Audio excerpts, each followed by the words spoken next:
Welcome to another session of the International Crimes Investigative Committee.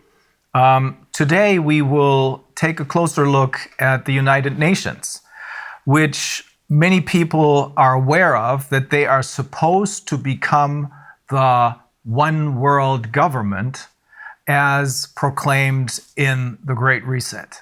So what is the United Nations about, and who do we talk to? Well, our interview partner is a former high-ranking member of the United Nations. His name is Călin Georgescu, and it is best to talk to someone who knows from personal experience what he's talking about, rather than to talk to someone who just has ideas about what is going on inside the United Nations. Călin, you used to work at the United Nations. What exactly did you do there? Well, I serve this institution, thank you for your question, 17 years, almost 18, if I can say. I start in Romania, in the United Nations Development Program, which, let's say, gave to me the chance to understand, first of all, the system. I was director for an important project, call it to coordinate the Romanian National Sustainable Development Strategy and Local Agenda 21, which I did for almost 40 counties in Romania. And after that, step by step, I arrived to different, let's say, events and in New York, and after that in Geneva, in many other countries, and I arrived also in the board for Europe in the United Nations Environmental Program. And the most important was that I was special rapporteur for waste, for dangerous products, almost 2 years and a half. And in all these things, I had a chance to have many meetings, many interviews, and particularly to understand how is running this system. But particularly in this position, I had a chance to arrive to, let's say, to the key people to understand how can work this train. And how did you arrive at the United Nations? Did you make a conscious decision, I want to join the United Nations because I want to help the people live better lives, or did they approach you? How does it work? Well, very good question. Yeah, in fact, even myself, I was absolutely sure that United Nations is a fantastic institution which can help the people and the welfare and the human being, and to be a good life, to have a good life, and everything to be in harmony with the nature. Because this is my background, environmental protection. So based on my background, of course, I arrived to United Nations, and I arrived to be, let's say, call it a specialist in sustainable development. But later on, of course, I find how, in fact, the things are moving. Because particularly when you are going in the field, you find the reality. Reality is not from the office, not from the newspaper, not from the TV. It's from the ground. In the ground, I find that the most important part of the game, that the nature, the gods, the universe, give to us everything we want. Everything. So the universe can cover all our needs, but it's impossible to cover our greed. And the greed is not from the majority of the people. The greed is coming from a small part of the people. Call it today, okay, the globalists, the people, they said. But it's not that, in my opinion, which is correct, that is fighting today between sovereignty and globalism. But the main important cause is the oligarch, the world oligarch system. This is the main important parts. Are they the one who They control? want to have the control. And for this reason, UN, I understood your introduction. I don't believe that UN, which is this I find myself from inside, can be as the people they understood, or in general is this, let's say, rumor, whatever, that UN can be the new One world government. whatever. No, UN, it's exactly the platform, the bridge for the oligarchist system to control. And the oligarchs are the ones who gather once a year in Davos, the members of the World Economic Forum? Of course. And this is a point, because the UN agenda for 2030, as all the people they know, and with all the objectives great that will be not problems with the food, with the scarcity of the natural resources, or we take care about the human being, we take care about the children.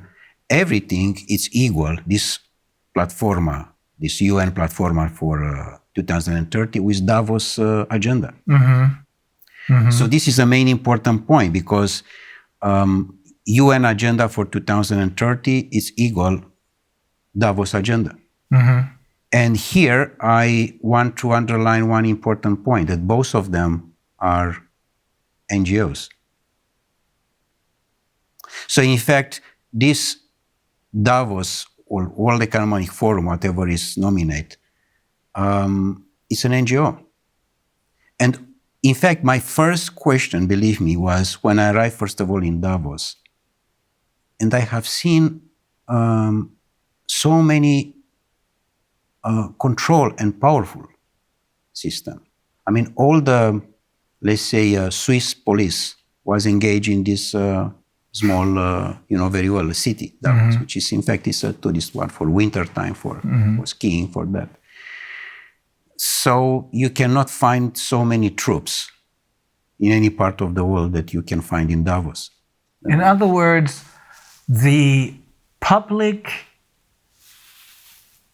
security agency, the official police, was used to protect a private enterprise, an NGO. No, an NGO, not private, an NGO.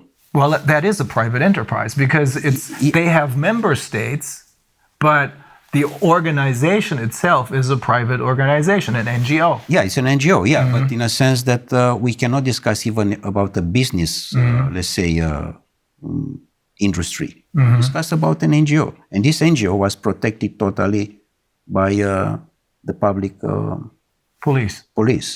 This is number one. Number two is that in the moment when you go in and you can see the meetings and the discussion, the conversation, I find that everything is, how I can say, it's extremely strong control. In a sense, it's just theater. Everything was done before. It's just someone who make the artists who they are doing the show. So they just go through the motions. All the real decisions have been made in the background. It's made in the background, and everything is controlled. For example, this statement made by this guy Schwab, that what he said recently, that you don't have anything and you'll be happy.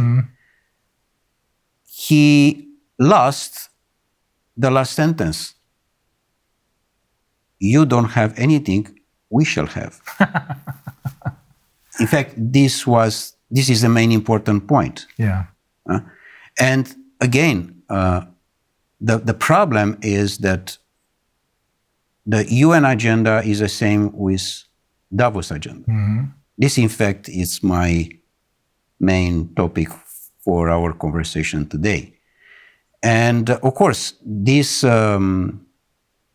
how I can say this extremely tough position which I had for in front of them was not only from that. It was because UN, in fact, was set up in 1945 as United Nations, the League of United Nations, with one simple purpose, Reiner, to take care and to build and to keep the peace strong and powerful. In a sense, to don't arrive never ever in our life with the Second War, which was a disaster. Yeah. So the UN as a successor organization of the League of Nations started out as something good. Something good, exactly. So for this reason, myself, I was there. And many peoples that I met, and I have a lot of friends there. So it was a fantastic purpose. And no, all of us, we can join such things. The problem is not this. The problem is that in different meetings, which I participate myself, I have seen the peace very small, like a Cinderella in a corner. And she wait to have a chance to speak. And she never had this chance. She's waiting, she's waiting. And in fact, all the discussions, they were for war. But they don't say war. And why is that? It was very manipulated. Yes, they used everything stood on its head, right? Exactly. And when they say peace, they mean war. When they say justice, they mean injustice. This is a point. Exactly like in sustainable development, which I trust a lot in this. A lot. Because I find fantastic for the humanity. And for example, for sustainable development, I have been to most of the meetings, and official and unofficial, and negotiation. I can tell you how is the results. The results is that in the end of the day, is just one conclusion: how we can increase the consuming. And sometime, of course, or many of the events, the most important is the gala dinner. How we can arrive to the food. So to increase only the consuming side, it's very dangerous. Because in fact, this was exactly the same situation with the Club of Rome, another important NGO. And you were also a member of the Club of Rome. And also I was the president for Europe of the Club of Rome for almost 2.5 years in Vienna, in Austria. And you encountered the same problem there. Exactly, because the Club of Rome was exactly as you said for United Nations. I mean, the starting point was in 1968 with a great mind, Aurelio Pecei, and a fantastic report in 1970, Limits to Growth, exactly as we discuss now. And they approach this vision that it's a limit. I mean, they find at that time that we are going too fast and too dangerous. Exploiting the resources of the planet. Yes, but in what sense? In a sense of greed. One is to exploit the natural resources, for example, in Ghana or in Guinea-Conakry. Why I say Guinea-Conakry? Because Guinea-Conakry, as I have seen myself in all the planet I have been, is one of the most richest country in the world. And it's very small, very small. Like, for example, Leipzig and Berlin together. Oh, really? Yeah, very small, but it's fantastic rich. I had no idea. Fantastic, the best top of gold and other natural resources that are in Guinea-Conakry. So Guinea-Conakry, if they want to exploit the natural resources for themselves, this is fine. But if they are coming others from outside, this is a problem. So here we are with a natural resources exploitation. Because the countries, majority of the countries in the world, including Romania, because we are here, they have not control for their own natural resources. it's exactly the system controlled by Davos, particularly, with the same agenda with UN, exactly as I told you. And they control the natural resources. And let's say the people on the power, because I cannot say leaders, because it doesn't exist political leaders, particularly in Europe, doesn't exist. It's zero political leaders. But let's say the people which they have the power, they are their employees. For this reason, the world oligarchic system, they have the power on Europe because they control all the people like Bundeskanzler or president or prime minister or whatever there are. Because they are not the employee of their people. They work for the other side. Exactly. They work for the oligarchs. They are employees of the oligarchs. Is it so? In effect, what you're saying is that the UN is now indistinguishable from the World Economic Forum, or Davos in short, because it is being controlled by the same ideas and the same oligarchs. Totally. 100%. Totally. And the World Economic Forum, in turn, creates their leaders who are then going to be elected by us through their Young Global Leaders program. This is a point. In general, in United Nations, there are coming people which they check before if they are politically correct. But you have to be 100% totally correct, totally politically correct. If you are not, you cannot be in. However, they need also, how I can say, wise, smart or intelligent, people. let's say smart people. Because they need also the opposition, like in Hollywood films. Movies. I mean, you need also the opposition, otherwise it's too dangerous to be just in one side. And they try to control you by salary, by paying you a lot of money, by different offers, in a sense that you have free access to the transport, free access to the restaurants, free access to different things. And in fact, it's a badge, your badge, of UN badge. UN badge does mean that you are someone important in comparison with the people from the street. Oh. You know, this, I mean. So they make you feel not just richer than the people on the streets, but superior to them. Exactly like in the banking system. Look to the young people who there are employees in the bank. And they receive maybe around 400 or 500 US dollar per month. With $500, he, in his car, he can see on the street his friend and he said, sorry, I have no time for you. I'm someone. I'm the banker. So they invest in manipulate the mind of the people. And in the moment when you manipulate the mind of the people, they sell their soul. And it's finished.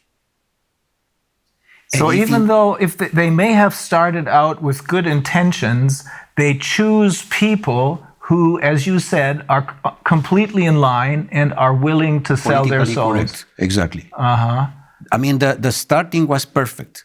I repeat again, the starting point of United Nations, the starting point of the Club of Rome, the starting point of Masonry, Freemasonry. Let's be realistic. I mean, they did a lot of good things. I mean, what was the reason that Mozart was arrived to be Freemason? Because he wants to participate for the welfare of the community. Yeah. To participate for the human being support. What happened? So why did they all get derailed? They infiltrate different guys in order to control what is good. In fact, my point from all my experience and based on your last question is the following. They don't like to be something not only good, but to be beautiful. They don't like to you or to your life to be beautiful, to be harmony. They like just the black, the whole, the system which you have to be under control. With other words, Darwin said to us that we are coming from animals. The new Darwins, the descendants of monkeys. The new Darwins, they said they are coming from robots. And here we are. I mean, we discuss about the transhumanist process, which those people, they want to impose. And how they can impose. They impose in the moment when the people are totally, they believe that this system internationally, which is somewhere high from you, take care about you. And only if what they are saying you have to respect, which is wrong. As they are trying to push us today, you know very well that OMS to dictate everything about our health. How can be someone to dictate about me? And that's another NGO. That's the World Health Organization. Is just another NGO. Yeah, it's the same. I mean, no one there was elected by anyone. No, they are just nominate. Yes. And they are nominate in general the people who there are totally slave in their mind. Yeah, that's the only reason I can find why someone like Tedros, who in his own country has committed crimes, why this man becomes the chairman of the World Health Organization, only because no one elected him, but he's nominated, as you said. You are talking about the Egyptian, no, the Ethiopian. Ethiopian, yeah. You know what? I met him once when he was Minister of Foreign Affairs. He was before Minister of Foreign Affairs. Yeah. Yeah, I met him, I remember right now, in Geneva for a meeting. And he was exactly, the definition of the slave. But I want to tell you very clear what does mean this, and to understand our people, who they are looking to us. In the year of 60 was the great legend in United States, Malcolm X. Malcolm X was the leader against the slavery, remember? And he was the leader of the Black Panther movement, I believe. Exactly. And he was assassinated, by the way. Yeah. Exactly the same situation as with Kennedy. Because he defined this very clear, and he said, house nigger and field nigger. So Petros is exactly the house nigger. What does mean this? The Uncle Tom. Exactly. In a sense that I can see now, he said we, all the time is we. We does mean you, a slave, together with your boss. And you are we. You don't say my boss, you said we. Yeah. I mean, because he is part of the system already. Because the boss pays That's him. how house trained they are. Exactly. I'm really surprised. House nigger. Which does mean the slave who is totally dedicated to the boss, even that is Brussels or is Washington, European Union, whatever. It's the same. And the field nigger, there are the people which they don't want that their country to be a field for others, which exactly we discussed today, in a sense that all the system, they want to control what? And here is the main important point, Reiner, that the majority of the humanity, the people, they understand that what Davos said, that the control is about the financial and banking system. This situation, which we arrive today, in a sense, with all these dramatical events in Ukraine and with Russia, demonstrate that is not this. The powerful is where are the natural resources. Because Russia, it's a country with huge natural resources. And they don't want. They don't want. I mean, who you are to control your natural resources? We have to control everything. Look in Africa. It's a continent which I know quite very, very well. I spent almost 8 years in different missions and other things like this. So Africa is probably the most beautiful part of the world. And doesn't exist free country there. I don't say about other part of the planet, but I'm saying about only the Africa continent. Guinea-Conakry, let's to take the same country. It's a dramatical one. I mean, Guinea-Conakry can be, how I can say, the pearl.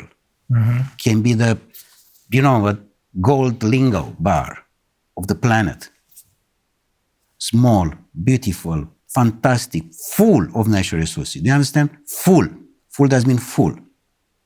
And the people that are on the street with the device in the front and play games. What happened? Brainwash, all of them. They control exactly the presidency institution and the people that are the slaves for their how do they control the leaders of these countries? Again, through money, by offering them an education for their children? For their children, for their family, their one moment, Guinea-Conakry, it depends about France. Yeah, it's a French, former colony. In fact, the slavery didn't disappear, as those people said. It's most powerful as never. Only in a different sense. The door of the slavery, which we know from history, was Dakar in Senegal. Yeah. Is now all the continent of Africa. Everything. There are doors and doors and doors and doors, for slavery. And but the slaveholders are now different. In effect, it's the oligarchs who control the UN. The oligarchs is the same, and the oligarchs control the. I mean, for this reason, doesn't exist correct political campaign. It's just full control, and they put exactly the person who they. Yeah. No real elections anymore. No, doesn't exist election. Come on. Doesn't. I mean, it's just on the paper. Because they know how they control this. And how can manipulate the mind of the people to vote exactly what they want. So for this reason, sorry to interrupt you, the situation with Donald Trump was a big shock. They didn't expect that to happen. That was an accident, I suppose. Absolutely an accident. Not part of their game plan. It was the first time of the oligarchy system was what happened, an accident. Because normally it have to be Hillary Clinton. Yeah. Not Donald Trump. Yeah. And the process which we are dealing now with this pandemic and all these liars was supposed to be in 2016. They were pushed into exactly early in start. a sense to be in 2020 to be a disaster regarding food and water. I see. Which normally they want to arrive in 2025 now. I see. So the plan was a little bit changed, and for this reason, of course they will not succeed. This is clear. I mean, the system is almost down. It's but of course there are the last moments, and we have to have the courage now, all of us, to say no. For me, the most important piece of this game, Reiner, is that what I have seen in UN to my colleagues, not only to let's say to the smart one, from which I had, is they don't have the power to say no. Because they know that in the end of the month is someone who push a button and in his bank account there are coming few $1,000s. So it's all about money. Yeah. Money equates power. Now, you gave me some examples just to make this a little bit clearer to the general public. When we're talking about these people selling their souls, literally, they get everything for free transportation, free restaurants, pretty much. Pretty much. Important is that it's absolutely, you pay almost nothing. Okay. Plus they get a base salary. Yeah. And on top of that, they get Per diem. Per diem. And in some cases, that amounts to $2,000 a day per diem. Depends about the country. Yes. But if it's a country with a risk, it's quite substantial one. For example, you are going in Africa or somewhere. If you are going in Europe, it's hundreds. Yeah. But the important is that you cannot say no. If you do say no, you're going to lose all this. So this was my chance to be a breakthrough and to arrive in my consciousness and to say no. But the no have to be totally irrevocable one, like a legal decision, to be something which. Was there a particular incident that made you decide I have to get out of here, or was it a slow process? Well, of course, was step by step. But the most important one was my last mission in Marshall Islands, where I have seen probably the most beautiful part of the world, and I have seen how a disaster was made by United States with the exercise of the atomic bombs in 1960, which they destroyed totally. Was most part of the archipelagos in Marshall Islands. You told me they destroyed the entire tuna fish population. The tuna fish, and because it's totally affected by the nuclear things. I mean, you cannot. By the radiation. It's not exactly by the radiation. You cannot clean like you clean the house. Yeah. It's not possible, this. But the most important was affected this paradise. With people, they didn't know that what exists the Second War. They didn't know that exist doctors. And they didn't need any. Yeah, because they simply, and the average was 180 years old, 200 years old. Really? Yeah, and now the average is 35, 40 years old. The average age of when they died was 180 to 200? 180, 200. Oh my God. This exactly. And now the average is 40, 45. No more. Because to the radiation, of course.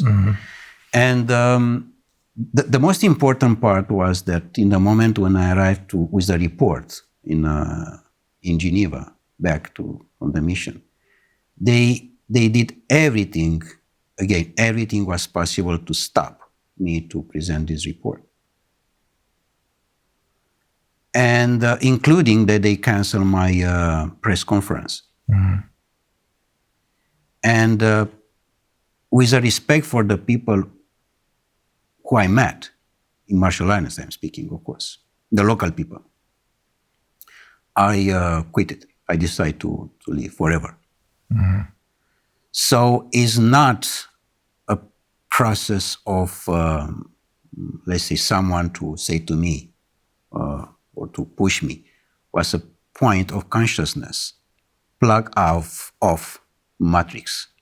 This was done from me in a sense that UN could be a fantastic, can have a fantastic role, but is not, because it's totally under control of the oligarchs.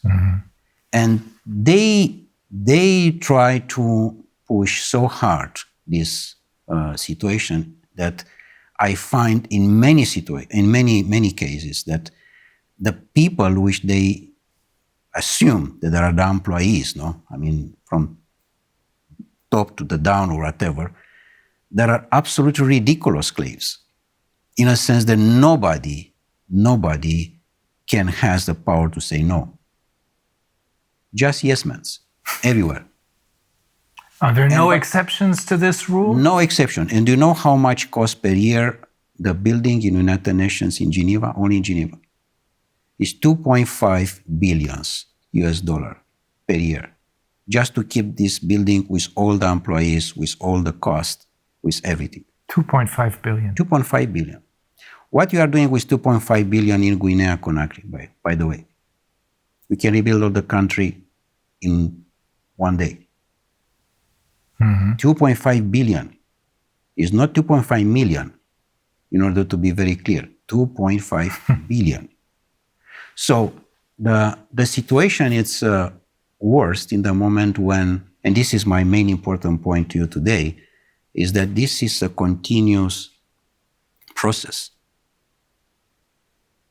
It's not something which was starting and could be stopped, or no, it's permanent. They find and they replace the people with another game players, which they don't know that they are doing this job, but they know that they have a job.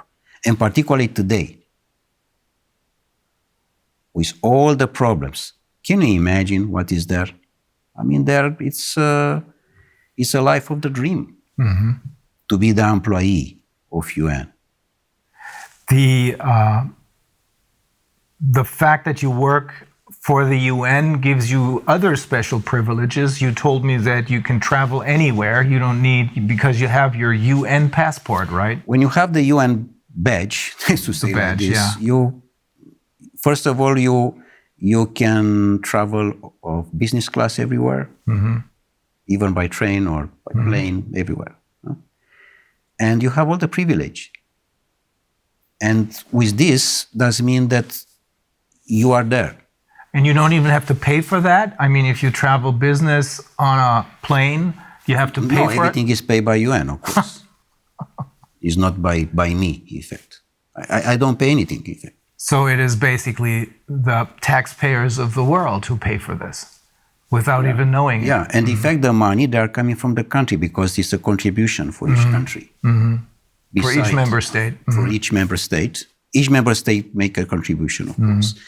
Nevertheless, that before, I want to very, very clear, before UN and all the situation and the people there obtain fantastic results regarding different aspects. It's a high diplomacy, I'm telling you, frankly. I mean, it's, for me, it was a fantastic school. If you are say to me now, I mean, go to the 3 or 4 university, is zero in comparison to what I learned in United Nations. So it's also a good, a fantastic point, because here you can meet the top diplomatic people, the top diplomatic conversations, the negotiation, which train you fantastic. But in the end of the day, it's the same results. So I think my advantage now for Romania and also for Europe, and what we want to do now, is that I know how is running this system. And it's important to know, because the future of humanity have to be the free men. Sovereign people who realize that they have their own personal sovereignty. And to respect the sovereignty of the person, of the human being. Because that's where democracy starts, with the individual. This was start, but it's not. And for this reason, we have to reconsider that democracy was happened just in the ancient Greece a long time ago, but doesn't exist today. Simple as that. This is really important, because what I take with me as the upshot of what you're saying is, we have the UN, which could have been a great institution, but it was totally captured by the oligarchs who are running the show at the World Economic Forum. Exactly like Club of Rome, exactly like WWF, exactly like Greenpeace. And we can have many examples like that. Pretty much all of the NGOs, I would say. Pretty much the biggest one, It's clear that NGO, by definition, non-governmental organization, which does mean the grassroots, the needs of the society, of the community, sorry. That's what it should be. Should be. But this was immediately taken over by the oligarchs. Exactly, and they... So when we think that they're doing whatever they're doing for the good of the people, in reality, they're doing it for the oligarchs, because they run the show. And also it's another one, for example, another NGO give money to another one. For example, National Endowment for Democracy. Do you know about this? Yes. Was in totally wrong direction, and of course they try to they support different other NGOs, but exactly it's a very, very, how I can say,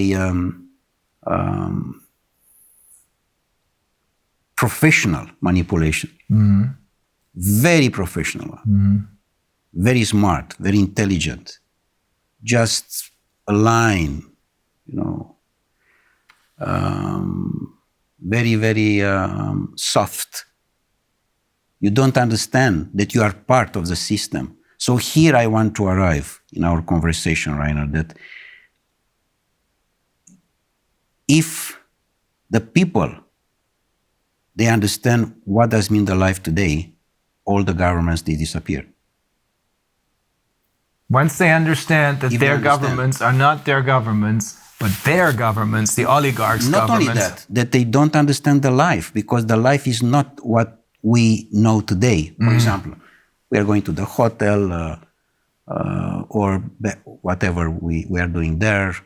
We are in the house. We wake up. We go to the job. We are going. Our boss say that we are going to another country. We take a hotel. We take the plane. This is not the life. The life is totally different. The life is how we can approach the nature, how much we are staying with us, how much you talk with yourself, how much time you spend in one day just for you, only you. In the moment when you spend more time with you are more creative, more elegant with your family, with your wife, with your children. The harmony is important, exactly like in the nature. And by the way, how many wars do you know in the nature? Doesn't exist. It's not the wild boar from the wild boars from the north. They have a war with wild boars from the south. Doesn't exist. Only in the human being exists this war. So what you're saying is when people talk about spending quality time with their children, what we should really talk about is having a quality life, not just a carved out niche, but a quality life. And that must be totally disconnected from these global corporations and this NGOs. Is a point. Quality life does not mean that you are going to the mall with your children and with your wife to see a movie and to eat sushi. Not. And by the way, to believe that you are going in holiday. Please try to understand what does mean this term. We are going in holiday. This is wrong. And exactly this is a manipulation. I understand. For the employees of UN. With the money in the pocket, I'm going in Caribbean, in Madagascar, and you believe in all these dreams that you are the boss in compare with another one who is going in his own court. Yeah. But normally, holiday have to be each day. And in fact, doesn't have to exist, the terms holiday. Because the life is a presence of holiday. We have to enjoy. We don't know to enjoy the life, Reiner. Yes. And they are very carefully for you to don't enjoy the life. Because the moment when you enjoy the life, you are in the wrong direction for them. You are an emotional delinquent. And you don't have to be. You don't have to have emotions. With other words, you don't have to have love. In the moment when you have love, which is the most powerful thing which the universe gives to us, you are not for them. You are someone wrong. And you have to be quiet immediately. So you have to be just robot, to respect and to work for what they are looking for. For them, in effect. For them. In fact, the majority of the people, they are working for them. This is a problem. They are not working for their self. They are not working for their own country. For this reason, this is so much poverty, which number one in the Millennium Objectives is to eradicate the poverty. This is absolutely bullshit because they don't respect anything from that. The poverty is much bigger than ever. The disaster of the school, it's much bigger than ever, because here they control the people with the school. Because in school, in the moment when you are not free and you are just educated to be robot, you are in their hands, and you cannot be free because you respect exactly the system. I want to underline again this point. We don't know what does mean the life. And this exactly they are looking for. Even, for example, your job, you are a lawyer. Normally, you defend a man to another one, correct? More or less, simply. In criminal law, you're a defense lawyer, and in civil law, you represent one against another. Exactly. Which in the normal life, like in Marshall Islands, this doesn't exist. Because you don't need a system of rules for justice. Exactly. Because I know you are not only a human being, you are a creator, co-creator. So my report with you is to understand how I can increase my consciousness and how I can participate with my consciousness to the consciousness of the universe. So for this reason, doesn't exist lawyers normally, doesn't have to exist doctors, exactly. Or politicians. In general, who is going now in politics is someone who doesn't know anything. Yes. He has not any job. If you ask him what you are doing. Now, this is basically true for all the politicians that were elected over the last 30 years, I should say. Yeah. Before that may have been different. But ever since they started their Young Global Leaders program and the influence of the World Economic Forum over the UN, which is now obviously, as you're saying, totally under the control of the world, indistinguishable from the oligarchs.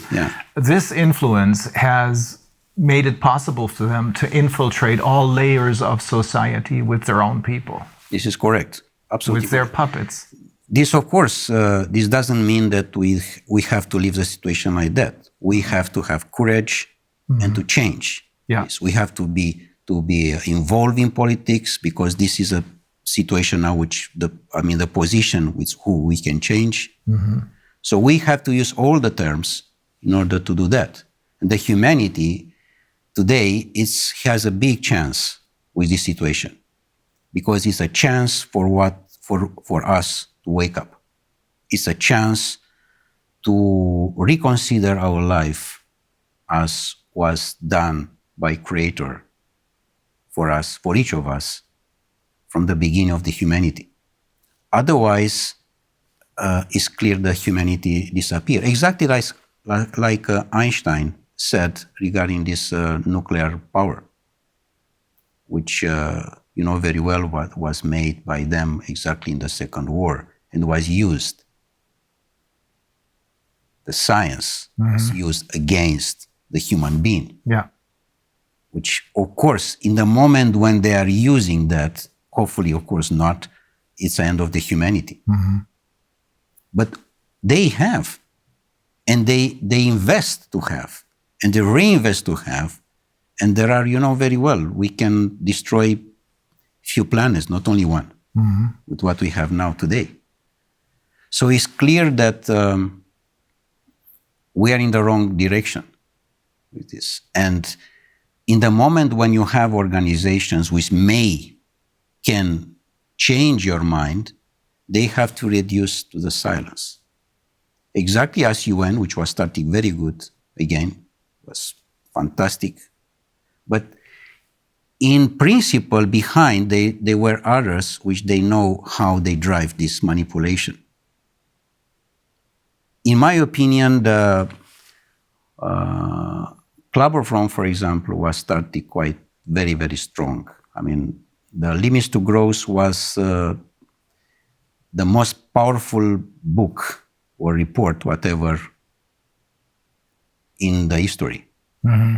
Because what show to the people, we are definitely in the wrong direction, we have to stop. Otherwise, it's a disaster.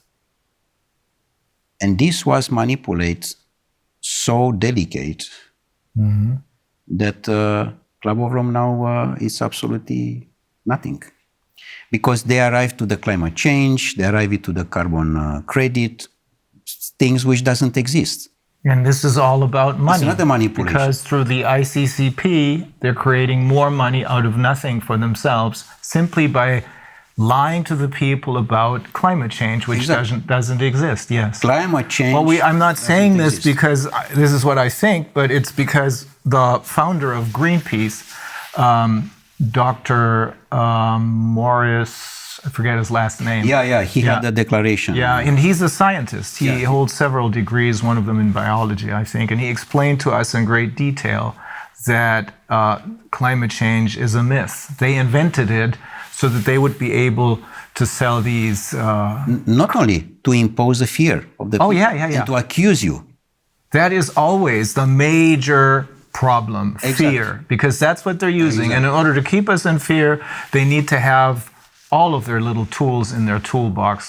Corona, the virus pandemic, the war in Ukraine, food shortages, climate change, global warming, all that. It's all a myth invented by the oligarchs so that they can make money and keep us in control. Is that the short version of what you're saying? Exactly. How you can control the people. You control in the moment when you use the most important emotion, the fear. In the moment when you are controlling this emotion, you are the boss. And the people, they remain blocks in this situation. They don't understand that this is not part of the life. Normally, you doesn't exist the fear in general. Exists just the courage. The courage doesn't mean the first step in consciousness. And they control this because they find that the people, they don't have to have the power to understand who they are. And this was the most important investment in the world.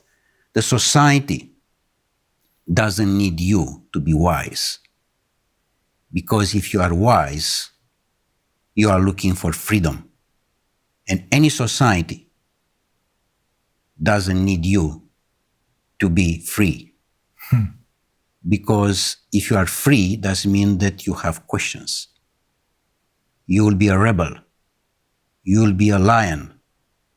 And they don't need this. Yeah. They need ducks. Their society doesn't need that. Sheep. Exactly. A free society. A free society does need. No, exactly. Yeah, well, okay. But fear is the ultimate instrument of control then. Yeah. Yesterday, I think, in my presentation, I alluded to the question that they posed to Hermann Göring after the war, when they asked him, how was it possible for you to make a people of poets and scientists and writers into monsters? And he said, it doesn't take much. It doesn't make a difference if it's a communist or a capitalist system. The only thing you need is fear. Exactly. And for fear, they're using the pandemic right now. And then the next tool out of their toolbox, and then the next one, and the next one, because only if people are kept in fear do they follow orders. Yeah, but here it's a very important point, Reiner, because in the moment when they are using that, even that for this person, the fear in the moment or for the group of the person doesn't exist, this remaining consciousness. And this is a bridge for the next generations. So the problem which is happened today, even that will be stopped, and for sure will be stopped. We have to understand, both of us, that this will remain for the next generations. It carries over. Exactly. We carry on for the children and for the children of our children. Because in subconsciousness, you have to work very, very, very hard with you for your parents, for your grandparents, for your children, in order to arrive to a better understanding about the life and about the relationship which I have with my children. Which, by the way, today, all of them are on the device. The device does mean everything. The device is already your life. And this make us a lot of problems because doesn't exist any communication between us. It disconnects them from life. Totally. And exactly this they want. You have seen one children, by the way, this lockdown, which is totally a criminal act, by the way. Of course. It's a criminal, the lockdown itself is a criminal act against humanity. I 100% agree. Because you put the children, particularly, to stay on the computer most part of the day, and they are totally dependent about the system itself and about the substance which the laptop or whatever they give to him or to she. And in the moment when they are dependent, it's like a drug. And you have not conversation with him because his life is there. His friends, virtual, of course, his virtual life, his virtual everything is virtual, is there. And you, like father or mother, you try to approach his heart. And you can't because he's there and you are here. Some people, some parents don't even try to do that anymore. I saw a couple yesterday morning at the restaurant, and they didn't want to deal with their children. They had these devices, as you call them, these computer games in front of them, making a whole lot of noise. Exactly. And that's what substitutes as a conversation. But it is not a conversation because you're talking, you're cooperating with a tool, with a machine, really. That's probably another step into transhumanism. This is because the end of the transhumanism is the post-transhumanism, which is a most catastrophic situation of the humanity. Transhumanism is a transition, the transition to a robot. So we have to say no. The humanity, and this is my message, the people, they have to say no. They have to use this word, which is just very simple, no. Yeah. Say no. No, I do not consent. That's the point. Yeah. So ultimately, when you're saying we have to say no, you're saying you have to say no to the UN because they are really the oligarchs. And when they're talking about peace, they're talking about war because they're interested in war because that's a good way to make money. When they talk about wealth and economic liberty for everyone, they're talking about poverty because keeping people in poverty makes them money. You control. Yeah, you control. Them totally. I mean, in the moment, do you know how many there are? More than 1 billion official, 1.2 billion people under $2 per day. Oh. The problem is that these oligarchs, all of them are related with the system of the pedophilia one. Because we know that there are more than 8 million children per year which they disappear. 8 million does mean the entire population of Austria. They disappear without any information, simply like that. And this is the transhumanism. So this criminal act is have to be stopped. And we stop in the moment when the people arrive in the consciousness and the people, they arrive to understand that this is not their life. Otherwise, we are not in the line anymore with what to receive from the nature. We receive a fantastic planet with a fantastic resources, and we destroy entirely. Because if I can tell you only about the fishing industry, Reiner, which I know very well also from my job, the fishing industry today is a disaster for the oceans, because the fishing industry take everything from the ground, everything, not only the fish which you need or the small fish you are looking for, no, everything. And everything does mean everything. You just is Sahara in the bottom of the ocean. Yeah. So everything is doing just for greed. For this reason, now we have not natural resources, because we take everything for our greed. Exactly like Nestle. Nestle take with $1, 1 million cubic meters in whatever country in Africa, and they sell, you know very well, with $2, one bottle of 300 grams, 300 milliliters.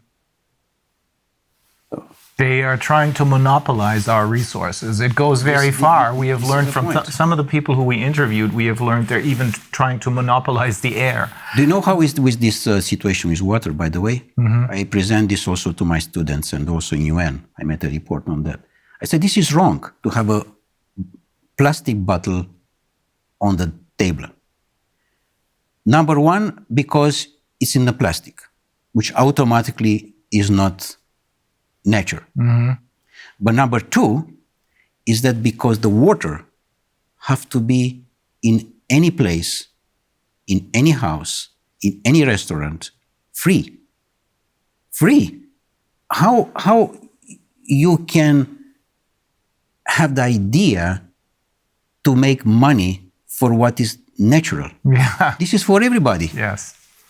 It's not only for me. But we have come used to this already as far as water is concerned. I wonder if people will get used to being able to consume the air only if they pay for it. Yeah, of course. They are coming now to this point, yeah. But so the answer to everything is to say, to connect with nature instead of connecting with the UN and its puppets. That's a very short answer, but I think that's what this is all about. Don't believe what these people are telling you. The people who have been fooling you all along. Believe in what nature has to offer us. I can tell you one point. I can reduce this to one small sentence. Trust in you. Believe in yourself. Be yourself. It's all about be yourself. Personal sovereignty. This is my only strong message for everybody. Be yourself. Very good. I mean, be yourself before there's someone to say who you are. Knows who you are before there's someone say to you who you are. Thank you. Thank you very much, Călin. Thank you. I appreciate it. Thank you too. So today's conversation was about who should we trust? And the short answer is we should trust ourselves. But in order to be able to trust ourselves, we have to know who we are. And that means to not let anyone tell us who we are. Not the UN, because they're run by oligarchs, and not anyone else. We have to know ourselves who we are, and we have to connect with nature instead of with people who are trying to tell us what to do and what not to do. Thank you very much.